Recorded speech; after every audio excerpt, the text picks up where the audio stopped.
Assalamualaikum semuanya. Bagaimana kabar hari ini? Alhamdulillah baik ya. Baiklah, sebelum kita memulai pelajaran, marilah kita berdoa terlebih dahulu. Berdoa mulai. Berdoa selesai. Sepertinya semuanya di sini masuk ya. Alhamdulillah masuk. Sebelum memulai pelajaran, di sini Bapak akan menyampaikan tujuan pembelajaran pada materi kita hari ini. Yang pertama yaitu menjelaskan pengertian buku besar dan fungsinya dalam siklus akuntansi. Yang kedua, mengenali berbagai akun di dalam buku besar seperti aset, liabilitas, ekuitas, pendapatan, dan beban. Yang ketiga, memahami saldo normal setiap akun dalam buku besar. Sini kita masuk ke dalam materinya ya. Definisi buku besar. Buku besar merupakan proses memindahkan atau menyalin informasi ke suatu buku yang berisi kelompok-kelompok akun untuk sebuah entitas perusahaan. Buku besar merupakan bagian dasar dari sistem akuntansi yang berfungsi sebagai tempat pencatatan akhir sebelum disusunnya laporan keuangan. Di dalam buku besar terdapat berbagai akun seperti aset, kewajiban, ekuitas, pendapatan, dan beban. Setiap akun ini akan menunjukkan saldo yang diperbarui berdasarkan transaksi yang terjadi selama periode akuntansi tertentu.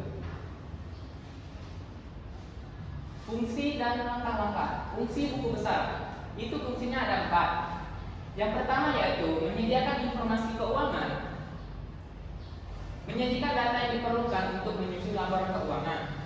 Yang kedua, mengelompokkan transaksi ke dalam akun-akun tertentu, misalnya memudahkan dalam menganalisis keuangan dan pemantauan transaksi. Yang ketiga, menjadi dasar pembuatan neraca saldo. Buku besar ini digunakan untuk menyusun neraca saldo sebelum pembuatan laporan keuangan. Yang keempat, mendeteksi kesalahan-kesalahan dalam pencatatan proses transaksi, membantu proses audit internal maupun eksternal. Yang ke langkah-langkahnya, mengidentifikasi nama-nama akun yang terikat dan memindahkan tanggal pada kolom tanggal dan jumlah pada kolom debit atau kredit. Langkah kedua, akun didaftarkan secara berurutan sesuai dengan ditampilkan dalam laporan keuangan seperti aset, liabilitas, ekuitas, pendapatan, dan juga beban. Yang ketiga, menuliskan kode nomor akun pada kolom referensi di jurnal dan halaman pada jurnal kolom referensi akun di buku besar. Yang terakhir yaitu langkah keempat, setelah proses pemindahan bukuan selesai, saldo akhir masing-masing akun dalam buku besar ditentukan. Nah, di sini ada contoh ya pada bengkel Ali. Nah, di sini ada jurnal umumnya. Di sini kita akan memindahkan dari jurnal umum ke buku besarnya. Jadi, akun yang pertama, kalau memindahkan buku besar itu akunnya harus berurutan dari kas sampai dengan beban, harus berurutan. Yang pertama yaitu kas. Di sini kas ada di tanggal 1, 8, 16, dan 25. Di sini kita catat ya, tanggal 1 kas berada di sebelah debit. Kita tulis di sini debit. Berapa itu 15 juta? 15 juta. Saldo debitnya 15 juta juga karena saldo debit akun kas itu di debit. Selanjutnya di tanggal 8 itu ada di kredit. Kita buat tanggal 8 kas di kredit sebesar 1 juta. Kita tulis di sini kredit 1 juta.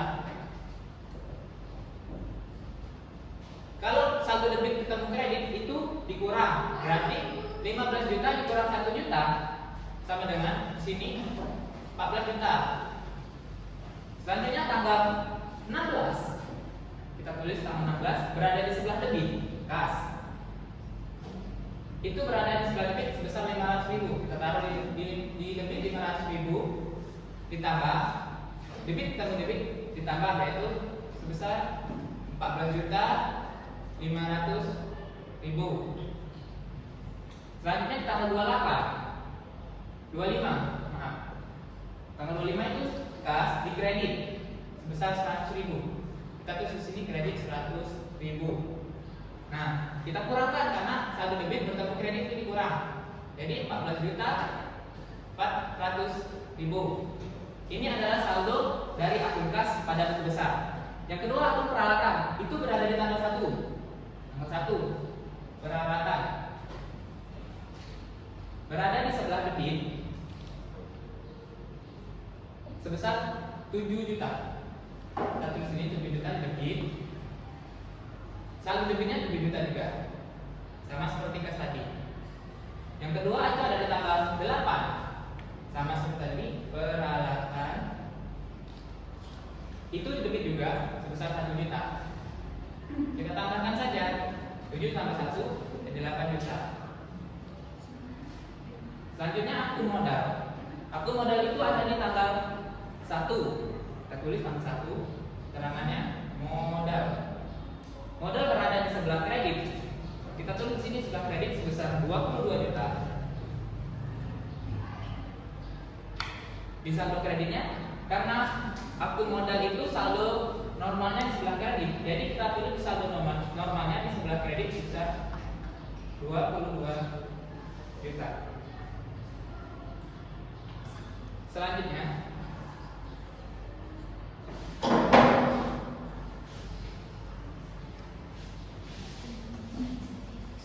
akun pendapatan. Akun pendapatan itu sama seperti modal. Dia saldo normalnya berada di sebelah kredit. Kita cari akun pendapatan ada di tanggal 16. Terangnya pendapatan sebesar 500.000. Kita taruh di kredit 500.000. Saldo debitnya saldo kredit. Kita taruh di sini 500.000 juga. Karena saldo normal pendapatan itu berada di sebelah kredit. Yang terakhir, akun yang terakhir yaitu beban listrik. Beban listrik ada di tanggal 25. Kita masukkan keterangannya. Beban listrik berada di sebelah debit. Itu 100.000. Sama seperti akun kas peralatan 100.000. Saldo normalnya akun beban itu berada di sebelah debit, jadi kita tulis ini debit 100.000. Nah, begini cara memasukkan memindahkan dari jurnal umum ke buku besar. Nah, di sini Bapak ada soal PTDQ jurnal umum. Di sini kalian akan mengerjakan. Di sini Bapak minta kalian mengerjakan buku besar dari jurnal umum berikut. Baiklah, sampai sini ada yang mau ditanyakan? Jika tidak ada, Bapak di sini akan menyampaikan kesimpulan kita pada hari ini. Jadi, buku besar itu adalah suatu proses memindah-hubungkan dari jurnal umum ke buku besar guna untuk mempermudah laporan keuangan. Baiklah, sekian materi dari Bapak. Apabila ada kesalahan, Bapak